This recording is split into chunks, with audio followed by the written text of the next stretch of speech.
आधी अधूरी वीडियो आप लोग चलाते हैं, आधा ज्ञान देते हैं। इससे क्या होता है कि लोगों में आधा ज्ञान जाने के कारण वो परेशान होते हैं लोग। इसलिए हमने जहां लड़कियों को बोला है वहीं आगे लड़कों को ही बोला, पर मीडिया ने उसे लड़कों वाला हटा के लड़कियों वाला चलाया। तो मेरा सवाल आपसे है, अब जैसे आज तक ने चलाया बेशर्म बाबा, तो क्या न्यूज वालों का धर्म नहीं है कि वो सच की पड़ताल करें? जब पड़ताल उसकी की गई तो आप उसमें जो कह रहे हैं कि 14 साल तक की बच्ची, 14 साल की आयु में बच्ची का विवाह हो जाना चाहिए, मैंने कहा ये बात कही मैंने?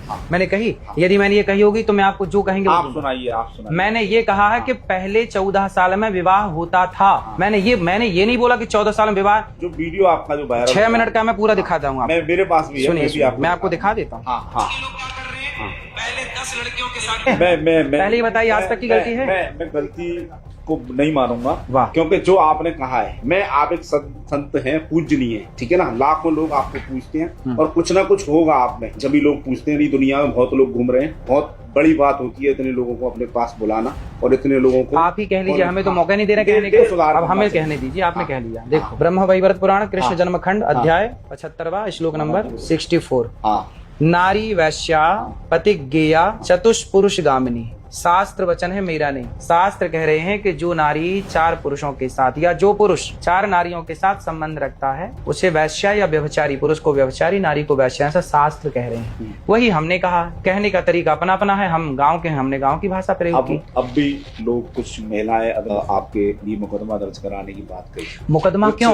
फांसी दीजिए मेरे को। तो काय को फांसी दे? हम कौन है फांसी दे? नहीं, आप लोग तो कह रहे हैं बेशर्म बाबा, तो फांसी दिलाइए मस्त। हम जैसे लोगों को फांसी होनी चाहिए। सुनो, क्योंकि हम लोग क्या कह रहे हैं कि आपकी बेटी को मर्यादा में रहना चाहिए, आपके बेटे को मर्यादा में रहना चाहिए, और पराई नारी को देखना, पराई पुरुष को देखना। अरे अपने पति, अपनी राम सीता मर्यादा पुरुषोत्तम थे, तो हम भी अपनी बेटियों को, अपने बेटों को मर्यादा में रहने की बात कह रहे हैं। यदि ये कहने से यदि थाने में जाना, हमारे खिलाफ पुलिस FIR कर रही है, हम तो कह रहे हैं फांसी दो ना सीधा, ना रहेगा निरुद्धाचार, ना बजेगी बांसुरी। तो कहीं ना कहीं मीडिया ही सॉफ्ट टारगेट रह गया है। जैसे आपने कह दिया कि मीडिया वाले हम कहते हैं कि शराब छोड़ दो, तंबाकू छोड़ दो, उसके विज्ञापन के चक्कर में मीडिया के हमें बदनाम करना चाह रहे हैं। नहीं तो मीडिया नहीं चला रही गुटखे का प्रचार, मीडिया नहीं चला रही है जुए का प्रचार, मीडिया नहीं चला रही है शराब का प्रचार।